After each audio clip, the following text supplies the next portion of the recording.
بادشاہ نے اپنی سلطنت حکومت بچانے کے لیے داؤ پہ لگا دیا. خوبصورت سی لڑکی گئی اور جانے کے بعد غریب نواز کے سامنے کھڑی ہو گئی, پازے بجانے لگی, پازے بجا بجا کر تھک گئی. اور جب تھک گئی اور غریب نواز نے جو ہے وہ اپنا چہرہ نہیں اٹھایا, بابا قطب الدین بختیار کاکی بیان کرتے ہیں, سب سنابل شریف میں میر عبدالواحد بلگرامی نے بھی بیان فرمایا ہے کہ غریب نواز اکثر آنکھیں بند کر کے بیٹھتے تھے, اور جب آنکھ کھول کر کسی کو دیکھ لیتے تو اسے مقام ولایت عطا فرما دے.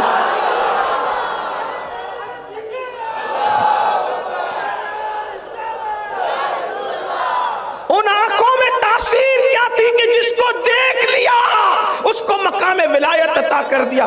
ایک جملہ یہاں پر میں مزید اضافہ کرنا چاہتا ہوں, جب غریب نواز کی نگاہوں کی تاثیر کا یہ عالم ہے کہ جس کو دیکھ لیتے ہیں مقام ولایت عطا کرتے ہیں, تو ان کے نانا جان محمد رسول اللہ کی نگاہوں کی تاثیر کا عالم کیا ہے.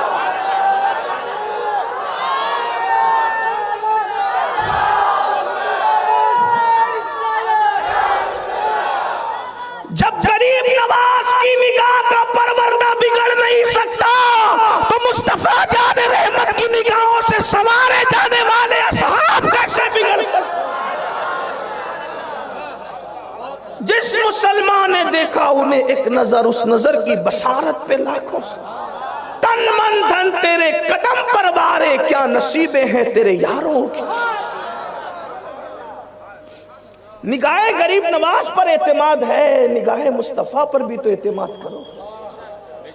نگاہ غریب نواز جب محفوظ بنا سکتی ہے تو نگاہ مصطفیٰ جان رحمت کے تحفظ کا عالم کیا ہوگا. یہ شان ہے سرکار غریب نواز کی نگاہوں کی, آنکھیں بند کر کے رہتے تھے اور جب آنکھیں کھول کے جس کو دیکھ لیا مقام ولایت عطا کیا. آنکھ بند کر کے بیٹھے ہیں, پازیب بجانے والی لڑکی پازیب بجاتی ہے, جب نازک پنڈلیاں پازیب بجاتے بجاتے تھک گئی تو آنکھوں کے سامنے اپنی ناکامی کا اندھیرا چھانے لگا. سوچا جا کر باپ کو جواب کیا دوں گی, کہیں ایسا نہ ہو کہ غصے میں گردن ہی اتار دی جائے. تو اپنی ناکامی کو کامیابی میں بدلنے کے لیے بے ساختہ زبان سے آواز نکل گئی, معین الدین میرے حسن کی توہین نہ کر, ایک نظر دیکھ تو لے. آپ نظریں جھکا کر آنکھیں بند کر کے بیٹھے تھے. صوفیہ اس کو مراقبہ کہتے ہیں. جب کوئی عاشق مراقبہ کرتا ہے تو وہ کرتا کیا ہے, شیخ المشائخ حضور اشرفی میاں رحمت اللہ علیہ نے اس کی 2 مصروں میں عکاسی کیے, کہتے ہیں جھکا کے سر بیٹھتے ہو تم کیوں, یہ راز اے اشرفی بتا دو, تمہیں تصور ہوا ہے کس کا, یہ کس کی شکل ہنسی ہے دل میں. جب عاشق نظریں جھکا کر آنکھیں بند کر کے بیٹھتا ہے تصور یار میں تو اس کا جسم کہیں اور ہوتا ہے مگر دل میں تصویر یار ہوتی ہے. ہمارے دادا مرشد حضور مفتی اعظمین نے بھی فرمایا ہے, تصویر یار کیوں کہتے ہیں کہ یہ دل تڑپ کے کہیں, یہ دل تڑپ کے کہیں آنکھ, یہ دل تڑپ کے کہیں آنکھ میں نہ آ جائے کہ پھر رہا ہے کسی کا مزار آنکھوں میں.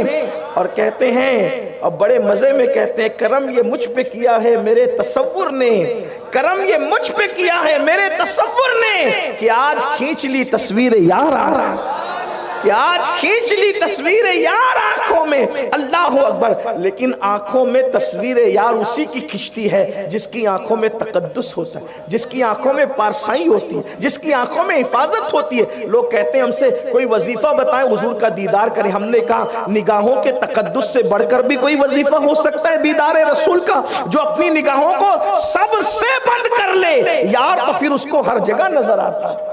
مٹ جائے یہ خودی تو وہ جلوہ کہاں نہیں. اللہ اکبر. بہرحال تو اس لڑکی نے کہا معین الدین میرے حسن کی توہین نہ کر, ایک نظر مجھے دیکھ تو صحیح. غریب نواز نے اپنے نانا کی سنت پر عمل کرتے ہوئے کہ جب رسول اللہ کے دربار میں حاتم طائی کی بیٹی کو بغیر چادر کے لایا گیا تھا, حضور نے اپنی چادر اس کے سر پہ ڈال کر پوری امت کو پیغام دیا تھا, بیٹی مسلمان کی ہو یا کافر کی ہو, بیٹی صرف بیٹی ہوتی ہے, بیٹی کا تقدس بیٹی کی طرح کیا جاتا ہے. غریب نواز نے اپنی چادر اس کی طرف بڑھاتے ہوئے فرمایا, بیٹی اسلام اس طرح کسی اجنبی مرد کے سامنے آنے کی اجازت نہیں دیتا, پہلے چادر اوڑھ لو پھر بات کریں گے. غریب نواز کی زبان سے بیٹی سن کے اس نے کہا آپ مجھے بیٹی کہہ رہے، میرا باپ تو یہ کہتا ہے کہ مسلمان جو ہے وہ زانی ہوتے ہیں، عورتوں کے لالچی ہوتے ہیں، اور یہ ہوتے ہیں اور یہ ہوتے ہیں، یہ ہوتے ہیں۔ لیکن دشمن کے لیے بھی کتنے خوبصورت جملے تھے، یہ نہیں کہا تیرا باپ جھوٹ کہتا ہے، فرمایا تیرا بابا غلط فہمی میں کہتا ہے، وہ جو کہہ رہا ہے وہ اسلام نہیں، میں جو کہہ رہا ہوں وہ اسلام ہے۔ اس لڑکی نے کہا اگر یہی اسلام ہے جو آپ کہہ رہے ہیں تو پھر مجھے بھی اس اسلام میں داخل کریں، کلمہ پڑھائیں اور اسلام میں داخل۔ اندازہ